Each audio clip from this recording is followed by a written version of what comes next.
So I am on the fence about a lot of the X-Men comics right now, but Phoenix by Stephanie Phillips is not one of them. She is incredible in this comic, and the ending of this is absolutely nuts. I'm so excited. Dude, the end, man, your all's jaw's gonna drop. So, what this does is this picks up with the Kiln 2, obviously the successor to the original Kiln. Now, most of you guys are familiar with the Kiln, if for no other reason than the Marvel Cinematic Universe. It's basically an intergalactic prison for the most dangerous beings in the universe, some of whom are more powerful than Thanos, some of whom are less powerful than Thanos. And so what you have is this basically being sucked into Ton 618, which if I remember correctly, I think Ton 618 is the biggest observable black hole that we've ever seen, like here in the real world. Like, it exists in the real world, and it's like the biggest black hole ever. It's bigger than our solar system, right? It's nuts. But again, we can't see the whole universe, so we don't know if it is the biggest. But the bigger point here is the Kiln's being sucked into it. Now, Richard Rider, of course, being a superhero Nova, does not want to like let the prisoners die, especially when it comes to a circumstance that's beyond their control. It would just be inhumane. And so he's basically working alongside everybody else to get the prisoners free. Now, one of the prisoners that breaks out of this is a guy named Morg. Now, Morg is not this dark god that we're talking about because he's just not on that level. He's powerful, right? He was at one point a Herald of Galactus, and we can kind of leave it at that so we don't derail the video. But he is incredibly capable. But of course, Richard Rider is able to hold his own, but it's really more of one of these things of, look, man, like, we can keep fighting like this and be sucked into a black hole and spend the rest of eternity in oblivion, assuming we even survive, or we can basically try to work together and escape out of this. And of course, this also leads to Richard Rider sitting out in S.O.S. Now, what you end up doing is switching over to this other guy, right? This just kind of nameless blue guy who's just simply doesn't want to die. What's kind of interesting here is he's a member of the Universal Church of Truth, which was originally founded by the Magus, basically the evil alter ego of Adam Warlock. We don't have to go super in-depth into it, but it is kind of a nice little reference, right, to the Universal Church of Truth itself. Haven't really heard from that group in a long time. But basically, this guy's escape is engineered by a being named Perrikus. Now, Perrikus is the guy we're talking about. And a lot of you guys are just going to be kind of like, oh, you know, Perrikus, no. Right? I know a lot of you guys are familiar with Perrikus, or you may not be. This guy originated in the old Dan Jurgens Thor comics back in 1998, way back when he was like a Thor level threat. This guy is a hoss now, and his level of power is extreme compared to what it used to be. But even back then, he was more than enough for Thor. He was basically kind of the antithesis of Asgardians, and as a dark god, this guy, he cut Thor's hammer in half. He beat Thor back into his human form. I mean, this dude is nuts, right? It's crazy how powerful he was back then. But now it's a whole different kettle of beans. Of course, this unnamed prisoner leads Perrikus to like the escape pods, and then Perrikus kills him, right? Takes one of the escape pods, basically bails out, only for us to find out the S.O.S. that had been sent out by Richard Rider was sent to Jean Grey as the Phoenix. Now, one of the coolest things about Jean Grey in this story is that her legacy as the Phoenix continues to follow her around, and we'll make more sense of that as we go on. But one of the big issues that Jean has to contend with is that while she is told that a prisoner has escaped, which of course we know it's Perrikus, she only really has a couple options here. Either to go after this like one prisoner who's escaped into the cosmos, or to deal with a destabilizing black hole. And so what she does is she goes out and restabilizes this hole. Now, here's the cool thing about this, and this is really kind of setting the stage for how we're going to see Jean over the course of this comic. Because one of the things to know is that Jean Grey is constantly at odds with the full totality of the Phoenix's powers. There have been precious few instances when Jean Grey and the Phoenix have kind of merged together into a perfect form, which is called the White Phoenix of the Crown. But with the exception of those instances, 9 times out of 10, if Jean Grey allows herself to be fully absorbed in the Phoenix's power, she'll turn into the Dark Phoenix, or at least that's her biggest concern. And that's really the legacy that follows her here. Now, the other part of this is that Marvel's doing a lot of work to kind of reset the status quo of the X-Men. So sure, Marvel's not calling it a reboot, but it might as well be, because a lot of the history with regards to how the characters function, the way they work, the kind of confidence that Jean Grey had before isn't necessarily there in the same capacity that it used to be. But the fact is, right, Perrikus ends up like crash landing on this kind of desolate world. And this guy sort of comes running out of nowhere, right? And it's just like, who are you and what do you want? Now, Perrikus gives this like really, really amazing, almost kind of speech, right? Where he addresses this guy and he's like, you're of the Universal Church of Truth. And this guy says, absolutely not, right? We're peaceful followers of the one true God. Now, would you please answer my inquiries about your identity? Now, the thing about the Universal Church of Truth, and the reason why he responds so negatively to it, the Universal Church of Truth approaches worlds, right? And like they'll show up on these worlds and they'll say, we're going to give you a choice. Either you acquiesce and you bend the knee to the church and accept us, or we annihilate you all, right? And so most races give in, if for no other reason than just a desire to survive. But this guy, of course, rejecting the entirety of the teachings, really disdains the Universal Church of Truth itself. But that's where Perrikus says, you're in luck. He says, I was sent in answer to your prayers to free you from what you fear most. And where this guy says, I think it would be best if you left, Perrikus says, I know what you fear. It sits like a weight on your heart. Be free. And just stabs this guy, right? Like kills him on the spot. And so like the daughter comes running out of nowhere. Now the cool thing about this is that there's a kind of monologue that's brought over the course of this comic that actually comes by way of this particular girl, right? This young girl who's running towards her father who's been killed. She says, Perrikus brought death to my home, but I would learn much later Jean Grey pointed the way. Because what this does is this transitions over to the arrival of Corsair. Now, Corsair is a really, really cool character, but one of the cool things to talk about here before any of that is it kind of talks about the sort of overarching role that Jean Grey plays within the larger cosmology of Marvel, specifically in relation to the Phoenix Force, right? It says, for the next week, Jean Grey adjusted to her new role among the stars, responding to every psychic call for help, no matter where in the universe it would take her. Although Jean Grey, the cosmic entity known as the Phoenix, does not require any of the necessities that maintain human life, like food, water, or oxygen, Jean Grey the woman was exhausted. Now, there are things that you're seeing here. For example, you see the Living Tribunal. One of the cool things about Marvel, and it is a little wonky to a degree, is how the really Phoenix Force resides in relation to like all the various cosmic beings that exist out there. Now, we do have a video that covers the most recent Marvel cosmic hierarchy, so we won't get into it here, but I'll link that down in the description if you want to check it out. It basically tells you where the various cosmic entities rank, starting from universe level up to multiverse level. It is an ever-changing thing, so it's by no means written in stone.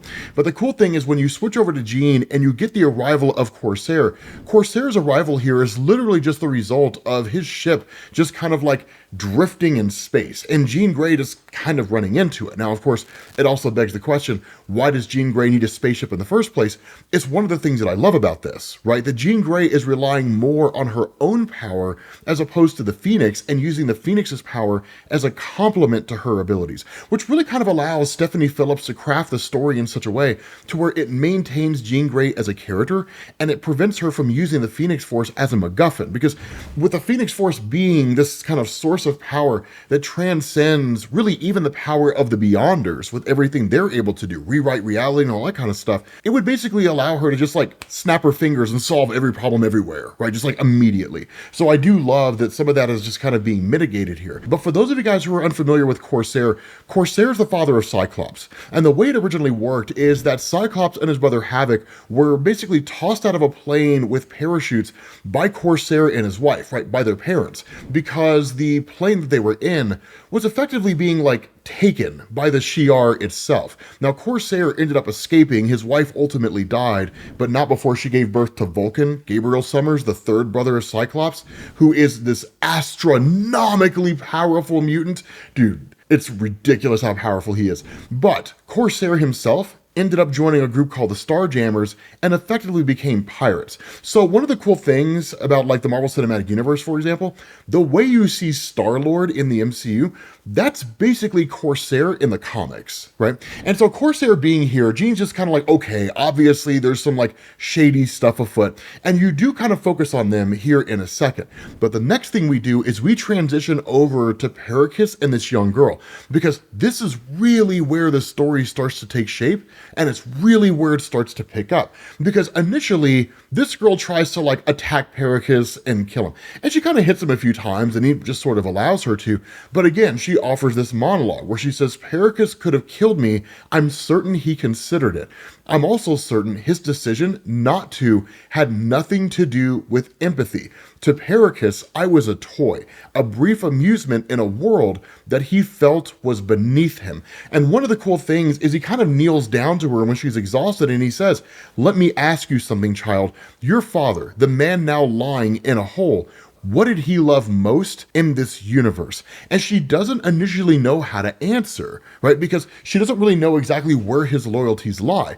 And one of the coolest things about Perrikus over the course of the story is he kind of strips away all the pomp and circumstance that we as humans and presumably other sentient races create in order to give meaning to things that don't necessarily have a whole lot of meaning, right? The idea of burying our dead. Like, sure, we bury our dead and we use that as a sign of like an advanced society. But at the end of the day, we're just burying people in the dirt, right? Like that's it, right? We hold a whole circumstance and we hold a kind of remembrance for them and we assign meaning to those things, but they're not inherently meaningful. They only have value because we assign value to them. And so what he says is, I have known many men like your father, men who think that power lies in belief. True power is not something you believe in. It's something you wield. Hold out your hand. I will not harm you. And where she reveals her name as Adoni, he says, my name is Perrikus. I will not harm you, Adoni. And that's one of the cool things, is because she says, I do not mistake attention for affection. And from that point forward, my entire worldview became engulfed with just one thought: survive. And so giving her a portion of his power, he says, a lucky few are gifted power at birth. Others will shed blood, theirs and others, for the smallest glimpse of it. Are you still afraid, Adoni? And she says, I was never afraid. So it is cool because you kind of get this insight into the nature of Perrikus. And as a dark god, he really knows a lot more about the inner workings of the universe than he initially lets on. Now, of course, at that point, you switch back over to Jean, where she's in her ship. She's talking to Cyclops. Cyclops is like, my dad's there, and he's not wearing any clothes. And she's like, no, it's all cool. It's all good. Just because I cheated on you with Wolverine doesn't mean that I'm going to cheat on you with your dad, and then like hangs up the phone. That's not really what happens, but still, it's more or less the same thing.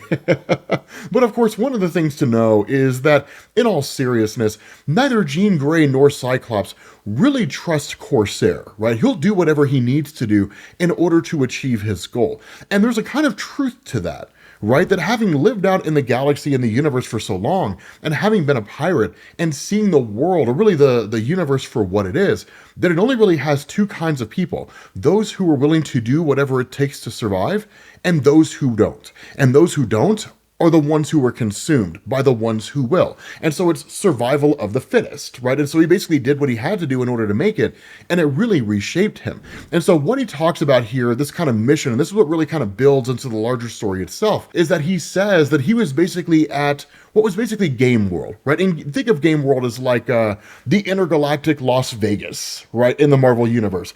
I'm not even lying, right? Like gambling, drinking, drugs, the whole nine yards, it all goes on there.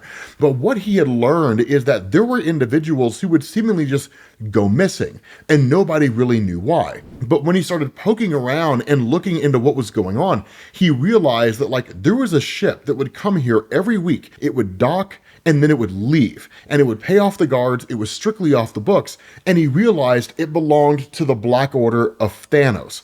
And so in a desire to understand what was happening, he ended up like pursuing them, right? Ultimately, of course, his ship was attacked. It was left derelict. He was left for dead. And then Jean Grey stumbled upon him. Now, he also says the Starjammers abandoned him for no good reason, right? I mean, imagine if the Guardians of the Galaxy abandoned Star-Lord for no good reason. You would probably assume it was because of something Star-Lord did, right? And so, like, that's kind of what you would assume here.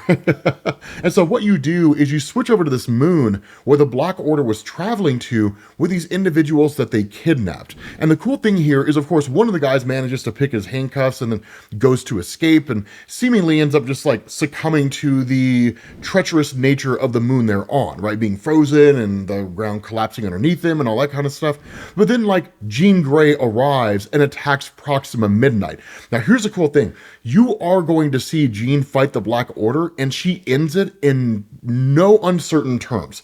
It's really cool the way it goes down, but we do get something incredible before that happens. And so what happens is, of course, Jean showing up here as a superhero, again, kind of using the Phoenix's powers to complement her own. She kind of goes on the offense against the Black Order, and it's her and Corsair that are kind of going back and forth against them a little bit and that sort of thing. There is a kind of cave-in to a degree where the ground collapses and Jean Grey goes there and basically tries to like save those individuals who are falling, only for her to essentially be met by what is a zombie Asgardian army. Now, it's not nearly as corny as it sounds, because what ends up happening is that with Jean Grey being here and seeing these guys, she ends up actually bonding herself and telepathically reading the mind of one of these guys to gain a better understanding of what's going on. But before that happens, I want to switch back to Adon and Perrikus, because this is dope.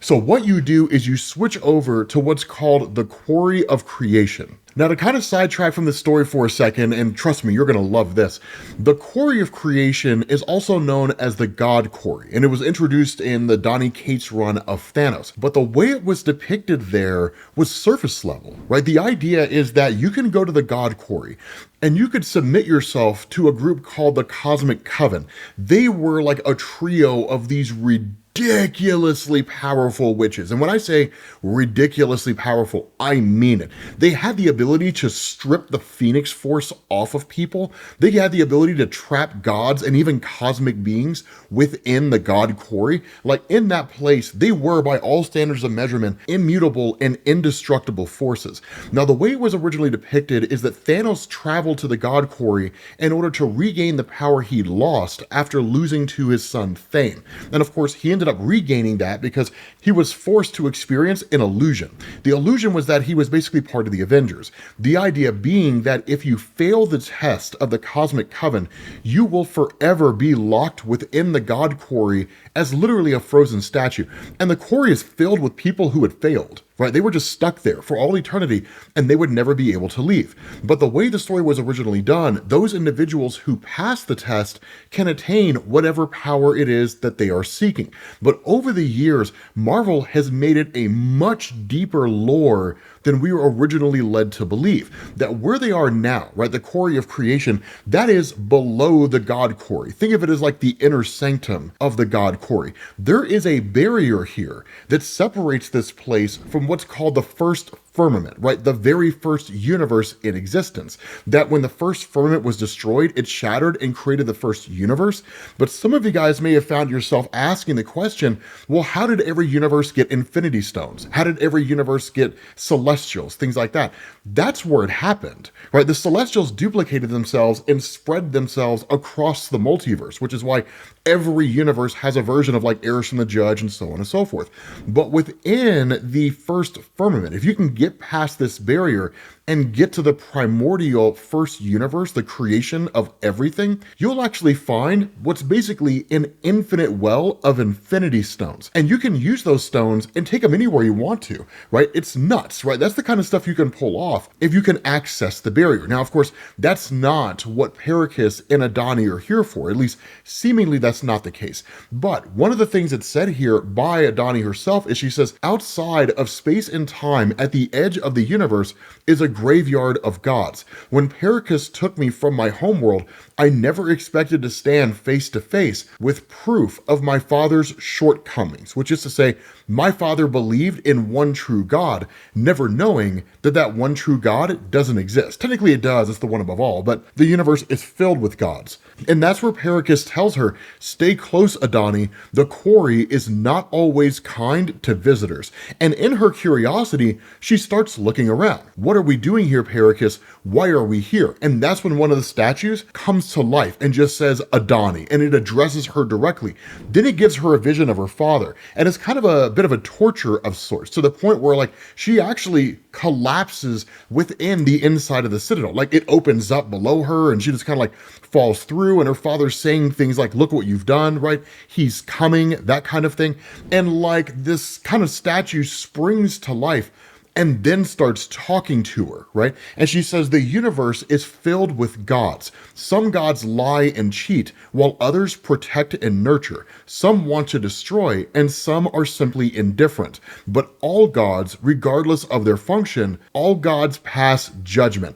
And that's where it starts talking to her, and it says, you were warned what would happen if you defied my will, the will of the one true God. And so where Adani's just kind of like, this whole thing's not real, it's all an illusion, it says belief does not dictate reality. Now, this is the danger of the God quarry, right? The God quarry will literally adapt itself to your illusion, making it ever more difficult to differentiate between what's real and what's not. After all, you wouldn't just give away godhood freely. And so that's where she says it has nothing to do with belief. You're fake, like a ghost, just something I'm seeing. And he says, thrust into an illusion and forced to confront God.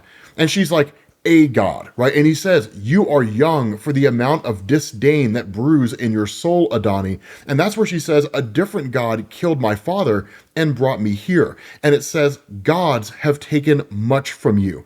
Allow me to give you something back. And it says, you were brought here for us, the quarry, to judge your soul, to judge what you are and what you will become. Hurt, anger, loss, even love.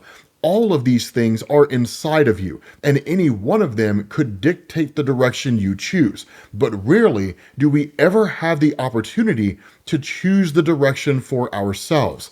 Ask yourself, Adani, who are you? Now, here's the thing to understand. When he says, rarely do we ever have the chance to choose the direction ourselves, he's not talking as though I get to choose it for you. Instead, one of the things that he says, and this is really kind of true even with real life, circumstances will happen beyond our control.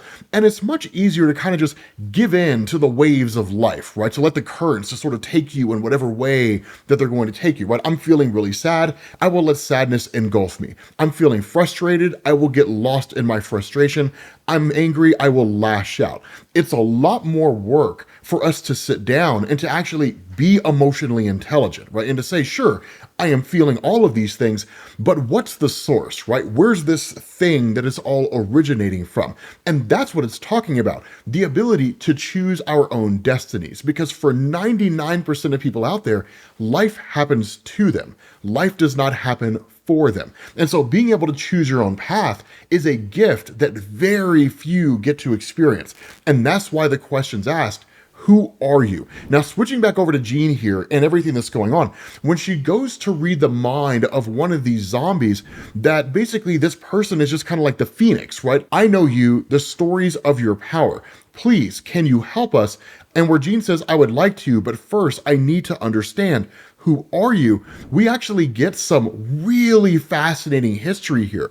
And what we end up learning is that this guy was at one point, along with everybody else here, a living, breathing Asgardian, but he had been banished here in eternal torment by Odin himself, but he was not a villain. Instead, what he had realized is that over time, the rule of Odin was basically a petty rule, and it was a brutal rule, right? One governed by war and chaos, bringing enemies to their doorsteps, different things like that. And he says, but I believed Asgard could be a truly peaceful nation under the right leadership. And so what he did is he effectively orchestrated a coup d'etat against Odin and Thor. And now, of course, it failed. Odin ended up defeating all of them, and as punishment for his actions, he was locked here in a zombified state, seemingly for all eternity. And even with Jean Grey hearing this, she's like, that's just cruel and unusual. She's like, it's not for me to pass judgment on Odin's punishment, but I can feel your pain. It's emanating from you like heat.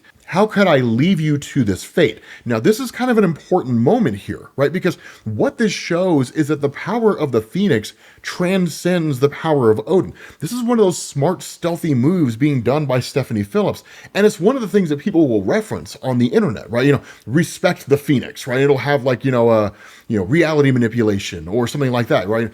Able to undo an enchantment of Odin. Like, that's the kind of thing that you're going to see this come with. So it's a really, really cool moment to see this kind of thing done, because she literally undoes the magical enchantment of Odin and then puts this guy's spirit to rest. She allows him to pass on to the afterlife, Valhalla, or whatever comes next for them. And so in response to that, because Corsair was the one guarding her physical body while she literally left and went into this man's mind using her kind of spiritual form, once she returns, she's like, it's time for the truth, Corsair, because she starts asking about a feather, because this particular guy had made mention of one.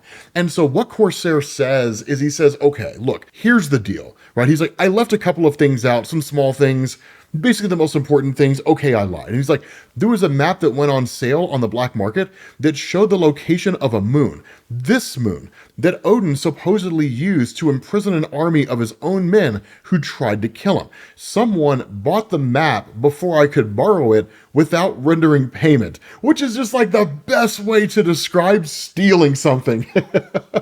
And she was like, why would you steal that? And he says, before they were defeated, one of the soldiers plucked a feather from Odin's favorite raven. Do you know how much this feather is worth? And she's like, that's really what this was all about, right? So you could steal a feather and sell it? Like, that's really what your motivation was here. Like, that's ridiculous. Right? But this is where you kind of get to like Jean Grey just manhandling the Black Order, because the Black Order kind of chimes in, right? And it's just like, we'll wait for you, right? Like, this fight's not done. And Jean's like, okay, cool. Well, then let's go ahead and end it. So it's just like bat, bat, bat, just like that, right? I mean, like, she takes them all out like with a quickness. She's like, man, son, you better come strong, right? Because like the Ebony Maw steps up. Right? And it's just like, we're the Black Order. Like, you should have stayed on Earth. You don't know what you're messing with. And like, she's just like, okay, look, here's the thing, Ebony Maw.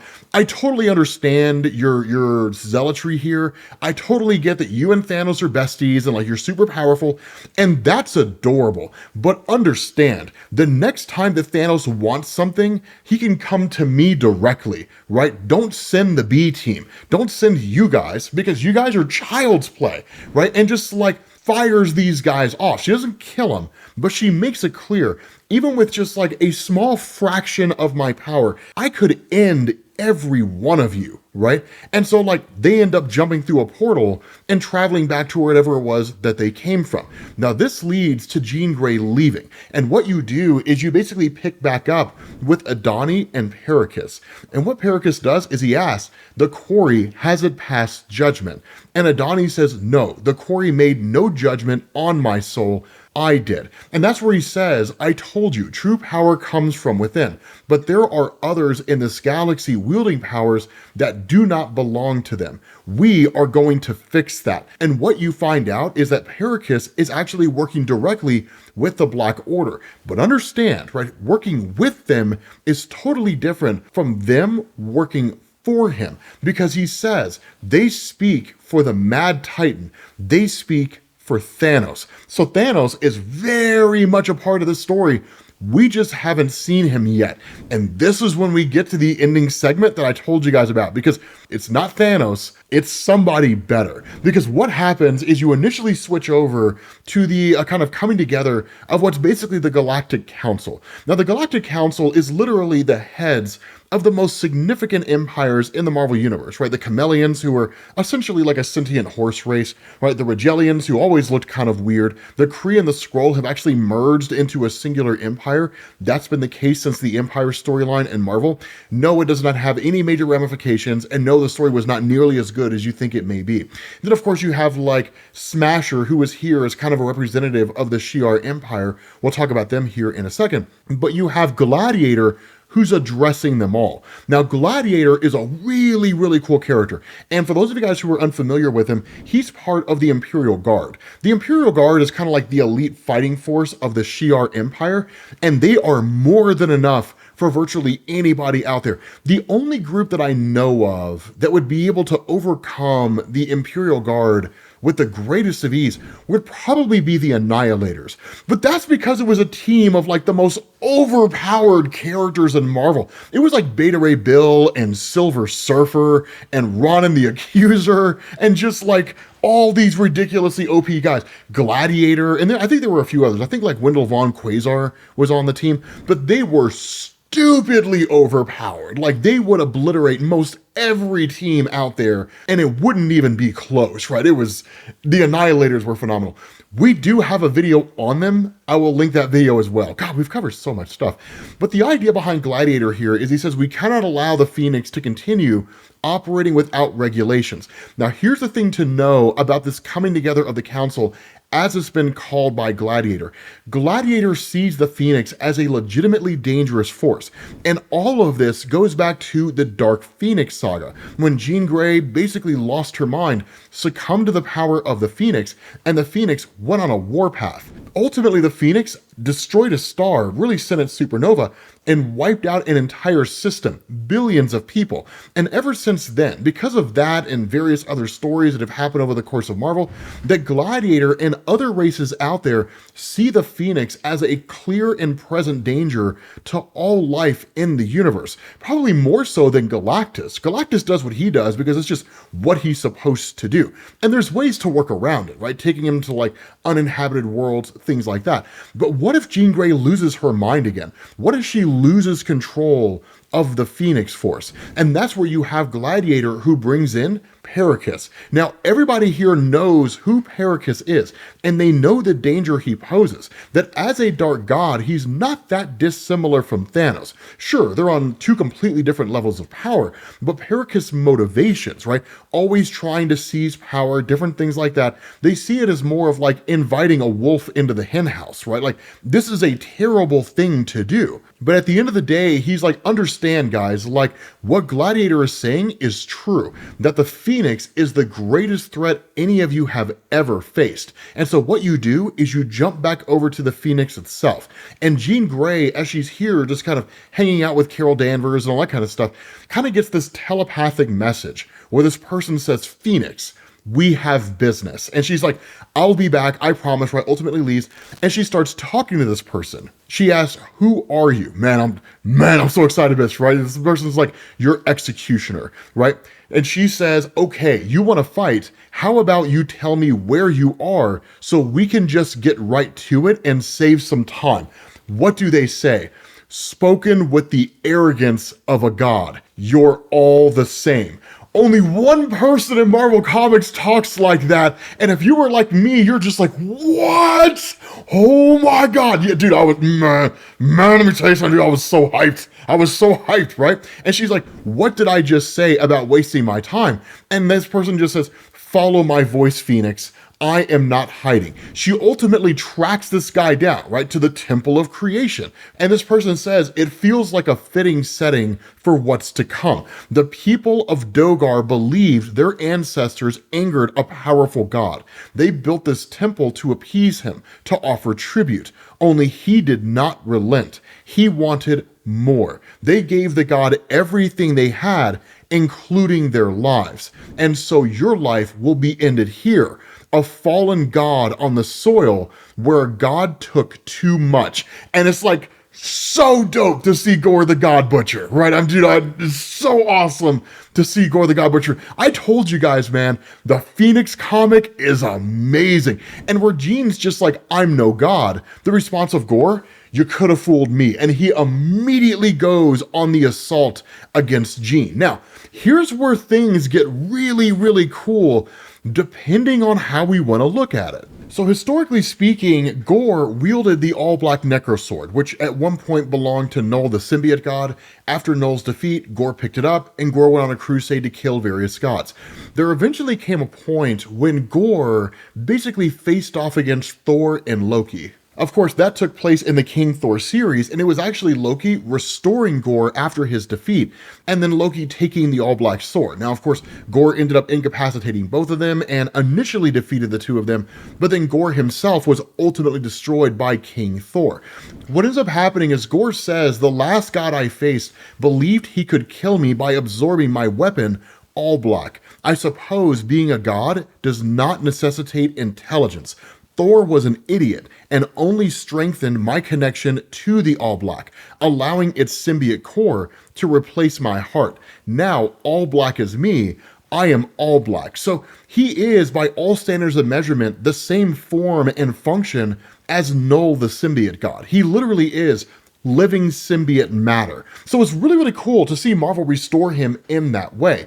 The kicker about this is that Jean Grey cannot easily defeat him without potentially giving in to the power of the Phoenix. And that's exactly what is being witnessed here. There comes a point when Gorr literally stabs Jean through the chest and basically kills her, right? And the whole thing is being witnessed by Perrikus and the Galactic Council. And where initially you have Adon who's just like, okay, I don't understand why you wanted us to watch this, Perrikus. Like, you keep talking about how the Phoenix is the most dangerous threat in existence, but she literally just got stabbed through the chest by Gorr the God Butcher. So either you're wrong or something else is going on. And where Perrikus says, like, just keep watching, the Phoenix is more than just a cosmic force. It is a symbol. The Phoenix is no stranger to death, and each time they meet, the Phoenix only ever comes back stronger, i.e., its hold over Jean Grey becomes more and more intense. This is the moment when you will see the Phoenix unleash the totality of its power on Gorr the God Butcher, which we'll find out in the next video. With that being said, guys, we're going to bring this to an end, leaving you guys on a massive cliffhanger. Thank you guys for watching. Make sure you check out the videos linked in the comments section, and I will catch you all later. Peace.